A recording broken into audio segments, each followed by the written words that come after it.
தினமணி இணையதள நேயர்களுக்கு வணக்கம். மேசராசி நேயர்களே, இரும்பு சம்பந்தப்பட்ட தொழில் செய்யும்போது முதலீடுகளை தவிர்த்துக் கொள்வது நன்று. தொழிலாளிகளிடம் விட்டுக் கொடுத்து செல்லவும். பங்கு சந்தையில் அறவே ஈடுபடக்கூடாது. பூர்வீக சொத்து கைக்கு வந்து சேரும் காலம் இது.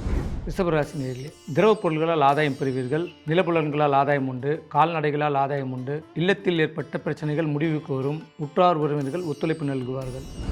மிதுன ராசி நேயர்களே, இல்லத்தில் சுப நிகழ்ச்சிகள் ஏற்படும். பணம் பல வழிகளில் வரும். புதிய தொழில் முயற்சி கைகூடும். பிள்ளைகள் தங்கள் சொல்படி கேட்டு நடப்பார்கள். அரசியல்வாதிகளால் ஆதாயம் உண்டு.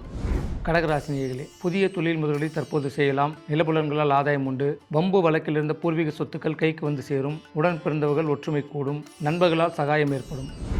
சிம்மராசி நேயர்களே, வாழ்வாதாரத்திற்கு ஸ்திரமான தொழில் அமையும் காலம் இது. முடிந்தவரை கூட்டுத் தொழிலை தவிர்த்துக் கொள்வது நன்று. நண்பர்களிடையே வாக்குவாதம் செய்வதை தவிர்த்துக் கொள்ளவும். ஆரோக்கியத்திற்கு முக்கியத்துவம் அளிக்கவும். கன்னிராசி நேயர்களே, தங்கள் பணிகளை ஒரு முறைக்கு இருமுறை யோசித்து செய்து கொள்ளவும். பிறரை நம்பி தங்கள் பணிகளை ஒப்படைக்கக்கூடாது. உடல் ஆரோக்கியத்தில் கவனம் தேவை. குடும்பத்தில் ஒற்றுமை அதிகரிக்கும்.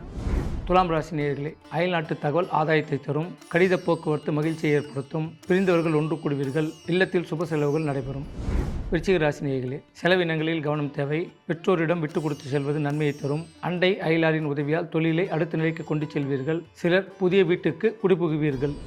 தனுசு ராசி நேயர்களே, தங்கள் வீட்டை தங்கள் ரசனைக்கேற்ப தற்போது மாற்றி அமைப்பீர்கள். பணம் பல வழிகளில் வரும். உடன் பிறந்தவர்கள் ஒற்றுமை கரம் நீட்டுவார்கள். சக தொழிலாளிகள் உதவி புரிவார்கள்.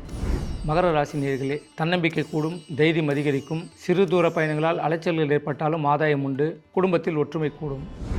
கும்பராசி நேயர்களே, தந்த வாக்குகளை நிறைவேற்றி மகிழ்வீர்கள். குடும்பத்தில் ஒற்றுமை கூடும். உபரி வருமானத்தால் உள்ளம் மகிழும். புதிய நண்பர்கள் சேர்க்கையால் தொழில் அடுத்த நிலைக்கு செல்லும்.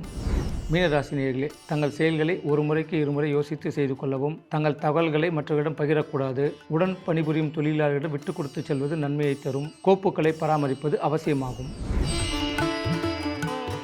துலாம் ராசி நேயர்கள், வெள்ளை அல்லது பச்சை நிற ஆடையை உடுத்துவது அதிக நன்மையை தரும்.